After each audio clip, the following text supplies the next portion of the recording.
האני שלך פתאום צומח. חוויה מרתקת. להאמין בעצמך, לחשוב שאתה יכול. חששת מהמבחנים, חששת מבגרויות. אחרי הפרויקט אין לך ממה לחשוש. זה ביטחון עצמי, זה אמונה, זה פרגון. פתאום אתה רואה שיש לך כוחות. לכל אדם זה יכול לעזור. מקובל להניח כי רובנו מנצלים אחוז קטן מהפוטנציאל הטמון בנו, בין 5 ל7% בלבד. זה אומר שהפוטנציאל למעשה קיים בכל אחד ואחד. זה רק שאלה, האם הוא מודע לזה או לא מודע לזה. שיטת מיכאל הינה טכנולוגיה ייחודית הנחשבת לפריצת דרך עולמית בתחומה.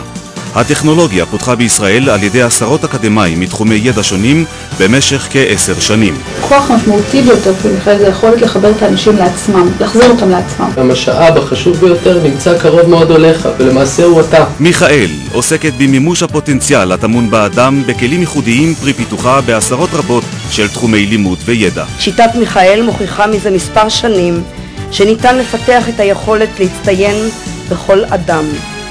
בוגרי מיכאל מוכיחים שאמונת מיכאל ביכולת האדם אינה בגדר אמונה נאיבית, אלא תוכנית מעשית ויישומית המשנה באופן דרמטי את אפשרויות המוביליות של חלקים נרחבים בחברה הישראלית. תפארת מדינת ישראל.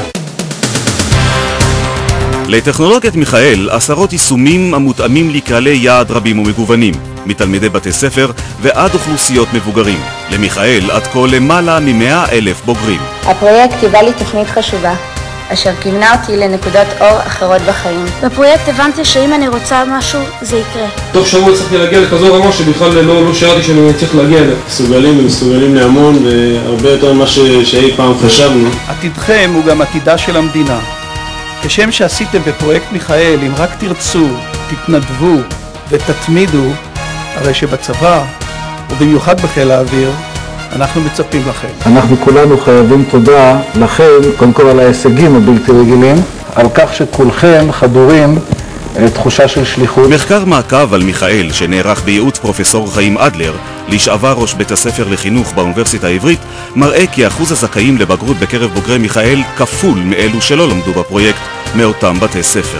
פרופסור אדלר כותב במחקר: לא מוכרת לי תוכנית אחרת בארץ או בעולם המבקשת להעניק לתלמידים תחושה של סיכויי הצלחה בעת ובעונה אחת בכל כך הרבה תחומים. התוכנית מצליחה לשפר את הישגי התלמידים ומצליחה להגשים את מה שהיא מבטיחה לעשות.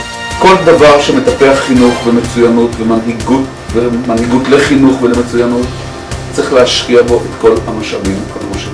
מיכאל יודע להאיר את הנשמה שבתלמיד כדי למצות את הפוטנציאל שטמון בו.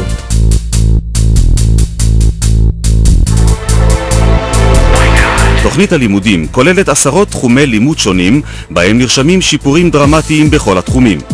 הישגי התלמידים נבדקים בתחילת הקורס ובסיומו, כדי לעמוד על מידת השיפור.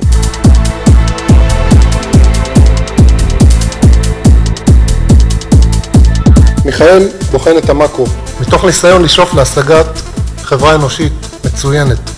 מצוינת בהישגיה הכלכליים, מצוינת בהישגיה החינוכיים, מצוינת בהישגיה הרגשיים והחברתיים ומצוינת בהישגיה התרבותיים והרוחניים. צריך לקחת את הפרויקט הזה ברצינות, לא רק בהקשר החינוכי, גם בהקשר החברתי, גם בהקשר הלאומי. את השיטה מוסמכים ללמד מנחים שנבחרו בתהליך מיון ייחודי וארוך, במסגרתו נבחרים עשרות בודדות של מועמדים מקרב אלפי פונים.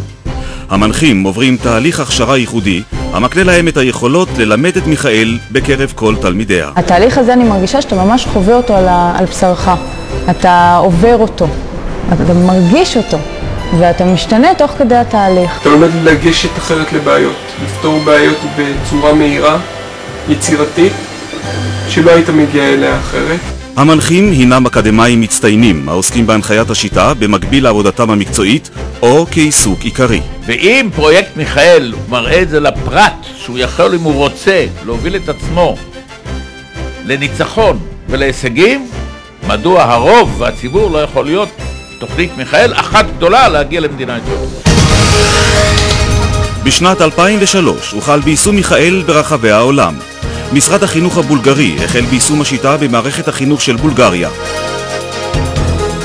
בעתיד הקרוב מתוכנן יישום השיטה באוסטרליה, ארצות הברית, סינגפור וברזיל. הם נותנים לך פשוט את הדחיפות במקומות הנכונים. פוש אדיר לעשות מה שאתה רוצה בחיים. דבר שאי אפשר להסביר אותו מי שלא עובר אותו. כולם שווים ולכולם יש את הפוטנציאל להצליח. כל הפרויקט הזה הוא פשוט מדהים, ולשמוע את התלמידים מדברים על הפרויקט, זה פשוט מפעל אדיר.